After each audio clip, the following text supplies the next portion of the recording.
Bonjour mes bien-aimés, une fois de plus en ce 16 septembre 2021. Je viens vous faire une deuxième vidéo parce que le Seigneur m'a encore parlé ce midi pendant ma pause déjeuner.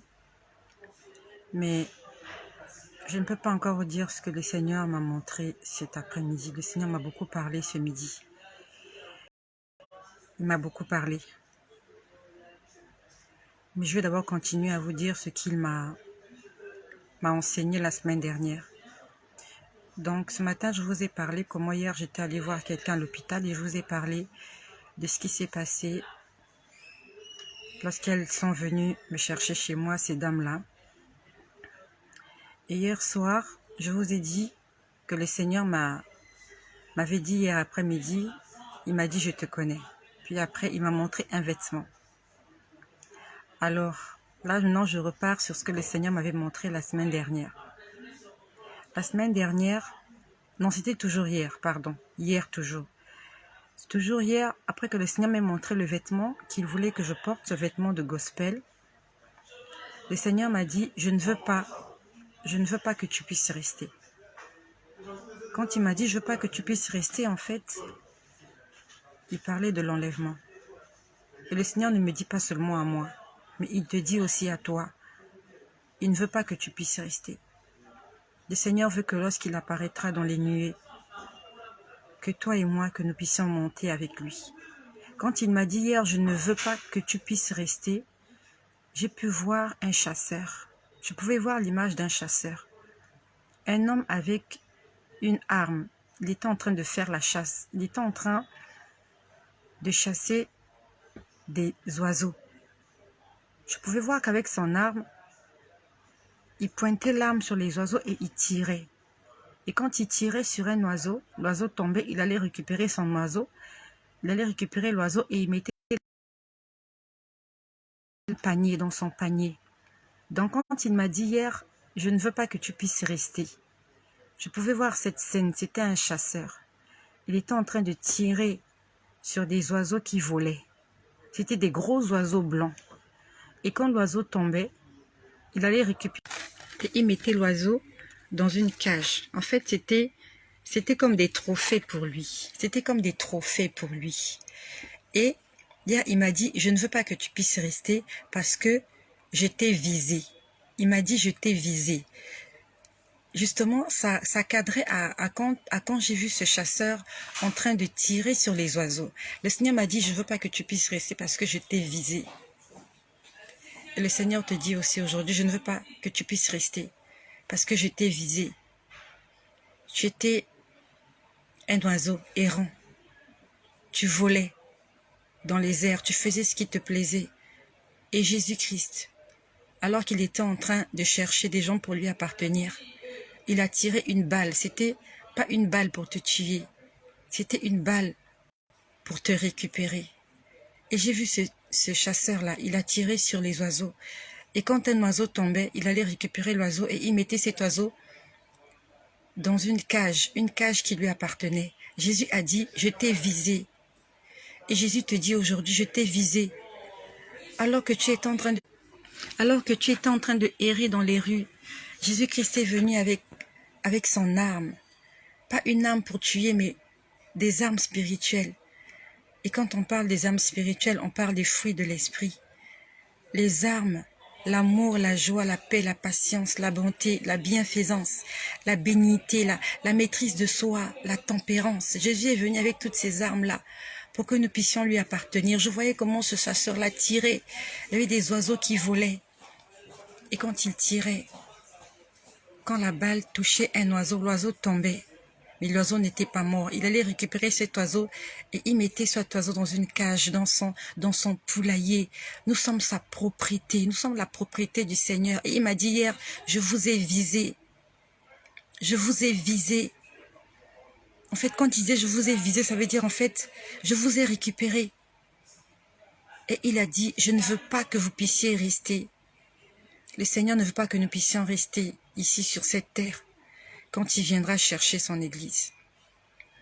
Donc là, j'ai terminé ce que le Seigneur m'a dit hier dans l'après-midi. Et je repars à ce qu'il m'a dit la semaine dernière. La semaine dernière, le Seigneur m'avait beaucoup parlé. Et comme tous les jours aussi, il me parle. Il m'avait dit, je suis là pour toi. Il m'a dit, je suis là pour toi. Et si le Seigneur me l'a dit, je viens de te le redire, de le répéter. Jésus a dit, il est là pour toi. Il m'a dit, je suis là pour toi.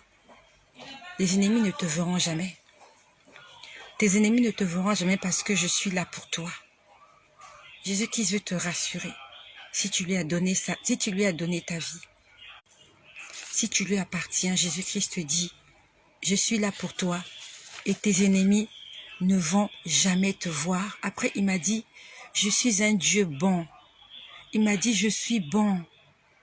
La Bible nous dit qu'il renouvelle ses bontés en notre faveur tous les matins. Dieu n'est pas méchant. Dieu n'est pas un bourreau. Non. Dieu, il veut négocier avec nous. Dieu n'a pas envie de nous effrayer, de nous agresser. La preuve en est depuis que toi et moi, nous avons commencé à pécher. Combien de fois le Seigneur nous a frappés? Combien de fois il nous a remis la monnaie de la pièce que nous avons utilisée? Jamais. Il fait toujours des choses avec son cœur de Père aimant. Il m'a dit, je suis un Dieu bon. Je suis un Dieu bon. Après, il m'a dit, je veux être sanctifié. Il m'a dit, je veux être sanctifié. Plusieurs personnes ne savent pas ce que signifie que ton nom soit sanctifié. Le Seigneur m'a dit, je veux être sanctifié. Quand il m'a dit, je veux être sanctifié, en fait, il voulait me dire que toutes les personnes qui disent que je suis leur Dieu, que toutes les personnes qui m'ont reçu comme Seigneur et Sauveur puissent marcher dans la sanctification. Si tu crois en Jésus et en Jésus seul, tu dois marcher dans la sanctification. La sanctification, c'est s'éloigner du péché. La sanctification, c'est accepter le brisement. La sanctification, c'est vivre dans l'obéissance. C'est ainsi que tu pourras sanctifier le nom du Seigneur. Parce que la Bible nous dit, soyez saints, comme votre Père céleste est saint.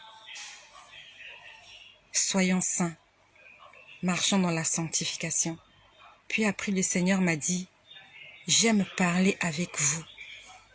Il n'a pas utilisé le mot parler, il m'a dit causer. Il m'a dit, j'aime causer avec vous. Le Seigneur aimerait causer avec chacun d'entre nous. La causerie avec Dieu, c'est le dialogue entre un père et son enfant. Parler. Et nous parlons à Dieu par la prière. La prière, c'est pour nous un moyen de parler à Dieu. Tu te réveilles le matin, tu parles à ton Dieu. Et ton Dieu te répond dans le lieu secret. Le Seigneur m'a dit, je veux causer avec vous. Il veut une causerie entre un père et son enfant, une causerie entre un époux et l'épouse. Il m'a dit, je veux causer avec vous. Est-ce que tu as causé avec Dieu aujourd'hui? Est-ce que tu lui as dit quelque chose? Et est-ce que tu l'as laissé te dire quelque chose? Est-ce que tu lui as donné l'occasion de te dire quelque chose? Est-ce que tu lui as créé un espace autour de toi pour qu'il puisse s'exprimer?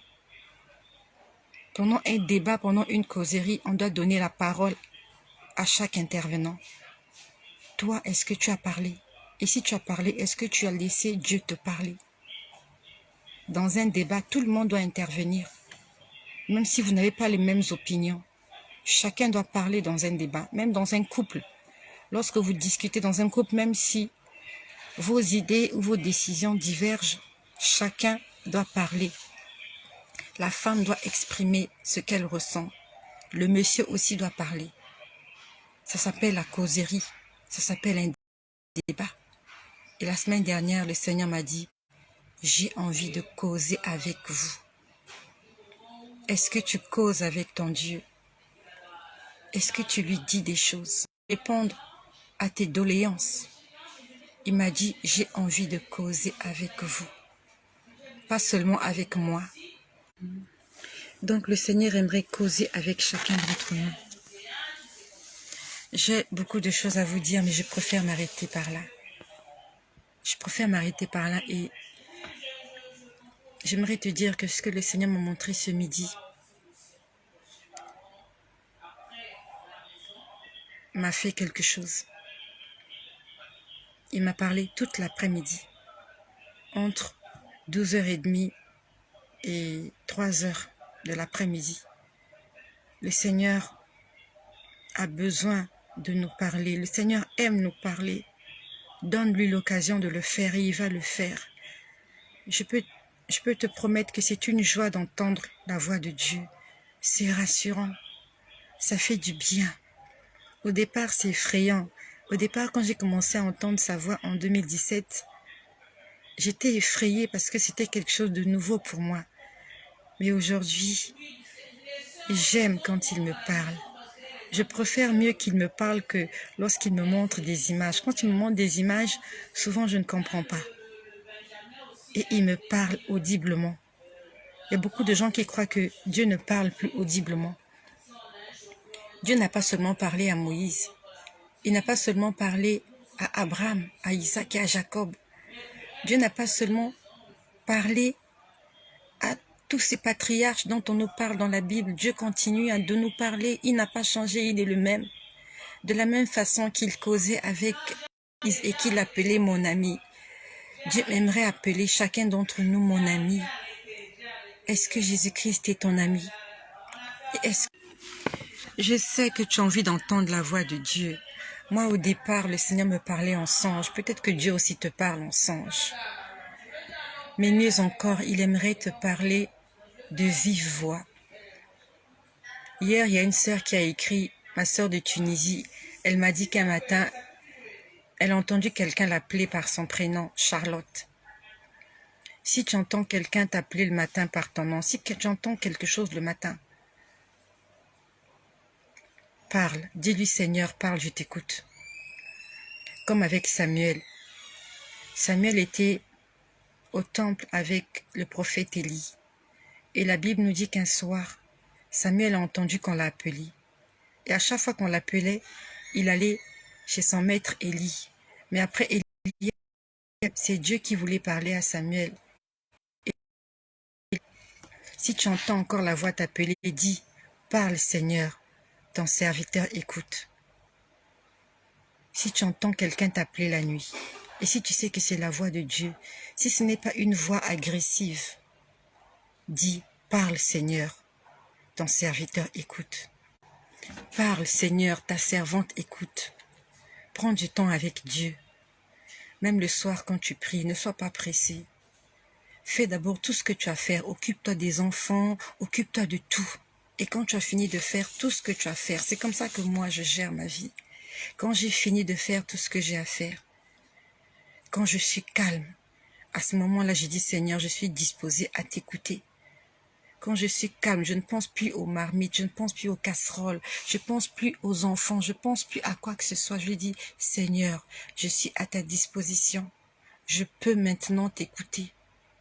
Dispose ton cœur. Crée de l'espace autour de toi. C'est pas la peine d'aller prier quand tu as laissé une marmite au feu, non. C'est pas la peine d'aller prier quand tu as des choses à faire, non. Fais ce que tu as à faire. Et quand tu as fini de faire ce que tu as à faire, tu entres dans ta chambre.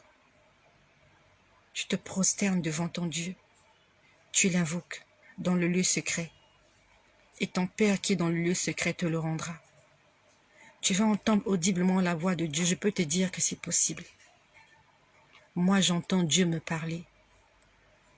Pour ceux qui vont faire des commentaires négatifs, ça n'engage que toi. Ça n'engage que toi. Ce Dieu-là n'a pas changé. La Bible nous dit, il est l'alpha, l'oméga. Il est le commencement et la fin. Il n'a pas changé. S'il a parlé à tous ces hommes qui ont écrit la Bible, il continue à parler aux gens. Et si là où tu pries, si on t'a dit que Dieu ne parle pas, c'est du mensonge. Parce qu'il nous a créés à son image et à sa ressemblance. Si nous avons une bouche pour nous exprimer, ça veut dire que celui pour qui nous avons été créés à l'image, il a aussi une bouche. Et il s'en sert. De la même façon que tu te sers de ta bouche, Dieu aussi utilise sa bouche pour parler à ses enfants. En cette année 2021, Dieu continue à te parler. Dieu continue à parler aux gens. pas seulement en songe, pas seulement par des intuitions, pas seulement par des prophètes, mais audiblement. Moi, je l'entends audiblement. J'entends Dieu me parler. Il me chuchote à l'oreille des choses cachées, mais qu'il vient me révéler, comme il est écrit, les choses cachées sont à l'Éternel, mais celles qui sont révélées sont à son peuple. Je sais que tu as envie d'entendre sa voix. C'est gratuit. Je te donne mon secret. Mon secret, c'est l'obéissance. Je ne dis pas que je ne suis pas une sainte. Non, je suis un être humain. Et tant que je suis dans ce corps, il y a des moments où je fais des erreurs. Mais comme la Bible dit, le juste tombe 7 fois, mais à chaque fois il se relève. Quand je tombe, je me relève, parce que je suis encore dans un corps de péché. Mais je fais des efforts pour lui obéir.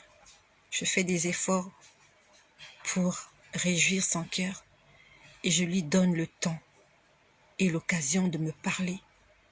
Dieu ne te parle pas, peut-être parce que tu ne lui obéis pas. Dieu ne te parle pas, peut-être parce que tu ne lui donnes pas l'occasion de te parler. Commence à parler à Dieu. Prends du temps. Tu te mets à genoux au bord de ton lit. Prie jusqu'à ce que tu t'endormes. Et alors que tu vas sentir que tu t'endors, tu vas entendre une douce voix te dire un mot. Et ce mot-là signifie beaucoup de choses. Un seul mot te comble de joie. Fais l'expérience, même si ça ne marche pas ce soir, tu essayes demain, tu essayes après-demain, tu prends du temps. Quand je prends ma pause à midi, je me mets dans un endroit calme, je suis seule. Je lis d'abord ma Bible. Et quand j'ai fini de lire ma Bible, je me mets à prier. Je prie. Pour tous les sujets qui me viennent dans la tête, je prie. Et pendant que je commence à prier, Dieu me montre. Il me dit, j'entends des chansons. Je vois, j'entends. C'est extraordinaire. J'aime ces moments-là. Et je sais que Dieu aussi aime ces moments-là. Et si toi, tu aspires à cela, donne-lui l'occasion. C'est comme ça qu'il va te parler, parce que c'est comme ça qu'il me parle. Dieu aime le silence. Ne va pas chercher d'écouter la voix de Dieu pendant que tu es en train d'écouter la musique. Parce que quand Dieu va te parler, si tu écoutes la musique, tu seras embrouillé. Cherche que Dieu te parle quand tu es seul et quand tu es calme. Loin du bruit des enfants, loin de la télévision, loin de ton téléphone. Tu éteins tout. Tu réserves ce moment-là pour ton Dieu. Et je peux te promettre que tu vas témoigner que Dieu existe et qu'il parle. Dieu parle. J'ai beaucoup de choses à vous dire parce que tous les jours il me parle. Ce soir encore, je sais qu'il va me parler. Déjà, ce qu'il m'a montré ce midi, je ne vous l'ai pas encore dit. Là, je suis encore sur ce qu'il m'a montré la semaine dernière. Parce que ce midi, il m'a beaucoup parlé. Et Dieu aimerait parler comme ça à chacun d'entre nous. Mets cela en application. Commence à lui obéir. Commence à mettre de l'ordre dans ta vie. Commence à l'inviter. Commence à lui donner du temps. À lui donner de l'espace. Et il aime le silence. Notre Dieu aime le calme. Il aime la paix. Cherche à l'écouter quand tu es calme. Pas pendant que tu es en train de discuter avec tes collègues sur tout et n'importe quoi, non. Dieu te parle lorsque tu te mets à part, lorsque tu t'effaces. Soyez bénis. Soyez richement bénis. Je vais essayer de résumer pour ceux qui viennent de se connecter. Le Seigneur m'a dit, je ne veux pas que tu puisses rester. Le Seigneur te dit, je ne veux pas que tu puisses rester. Quand il viendra prendre son épouse, Dieu ne veut pas que tu puisses rester. Parce qu'il m'a dit, il t'a visé. Et pendant qu'il me disait, je t'ai visé, je pouvais voir un chasseur. Il avait une arme à la main. Et il y avait des oiseaux qui volaient. et il tirait sur les oiseaux. Et quand une cartouche touchait l'oiseau, l'oiseau tombait. Et il récupérait cet oiseau-là pour que cet oiseau puisse lui appartenir. Nous étions errants, nous étions en train de voler dans les airs. Nous étions des proies pour certains prédateurs. Mais Jésus-Christ nous a capturés, pas pour faire de nous des esclaves, mais pour nous libérer de l'emprise du péché, pour que nous puissions lui appartenir, pour que nous puissions être dans sa bergerie, dans son poulailler. Puis après, le Seigneur a dit, « Je suis là pour toi.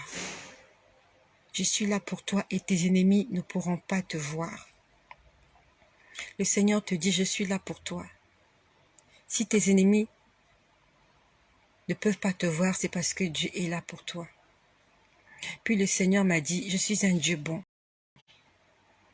Il a dit, « Je suis un Dieu bon. » Et après, il a dit, « Je veux être sanctifié. » Le Seigneur a dit, « Je veux être sanctifié. » Le Seigneur veut que tu puisses marcher dans l'obéissance, dans la sanctification. C'est ce qu'il a dit. C'est ainsi que tu sanctifieras son nom. Quand tu vas être semblable à sa personne. Et pour terminer, le Seigneur m'a dit, « J'aime parler avec vous. » Il n'a pas dit parler, il a dit, « J'aime causer avec toi. » Le Seigneur dit, il aime causer avec toi. Il veut causer avec toi. Mais c'est à toi de lui laisser l'occasion d'écouter et de répondre à tes questions. Merci pour toutes les personnes qui vont partager ce message, pour l'édification, pour fortifier, pour sauver, pour relever quelqu'un qui est tombé, quelqu'un qui est désespéré et qui a besoin de Jésus. Tout à l'heure sur TikTok, j'ai vu la vidéo d'une jeune fille qui disait que sa vie est amère. Elle était en train de dire, les vidéos que je fais, c'est pas le résumé de ma vie. Elle dit, je fais des vidéos juste pour me distraire. Elle dit, dans la vie de tous les jours, je suis malheureuse. Elle dit, je n'ai plus l'envie de vivre. Elle dit, je passe des moments difficiles. Dans mes vidéos, je suis joviale, je suis maquillée, je fais des choses. Mais elle dit, mais en réalité, je souffre. Elle était en train de pleurer. Je l'ai vue sur TikTok tout à l'heure. Je ne sais pas comment elle s'appelle. Elle était en train de dire, je souffre. Je n'ai plus envie de vivre. Elle dit, je n'ai aucune envie de vivre. Elle dit, je rencontre des psychologues, mais ça ne marche pas. Elle dit, ça ne va pas. Ma vie ne va pas. Je ne sais pas. Est-ce que tu as une vie amère comme cette jeune fille-là? Je ne sais pas. Satan est en train de déprimer les gens. Il veut pousser les gens au suicide. Il veut créer l'amertume dans les cœurs des gens. Mais nous avons un Dieu qui est bon. Si tu passes des moments difficiles, peut-être que ça fait des années que tu pries, ça ne marche pas. N'arrête pas de prier. Continue de prier. Tant qu'en vie, il y a de l'espoir. Appelle Dieu au secours, pleure. Ne demande pas de l'aide chez les hommes. Les hommes ne vont pas t'aider. Les hommes ne vont pas t'aider. Les hommes vont te détruire. J'ai vu un rip tout à l'heure sur TikTok. Il y avait une fille qui a voulu faire un challenge, je ne sais pas avec qui, pour démontrer qu'elle pouvait faire une vidéo au bord, je ne sais pas, d'une rivière. Elle a glissé, elle est tombée et elle est morte. Parce qu'elle voulait impressionner les gens sur les réseaux sociaux pour qu'elle ait des vues. N'écoute pas ce que les gens disent sur Internet, ça va te tuer, ça va te détruire. Écoute ce que Dieu te dit. Cette fille-là, elle a perdu sa vie.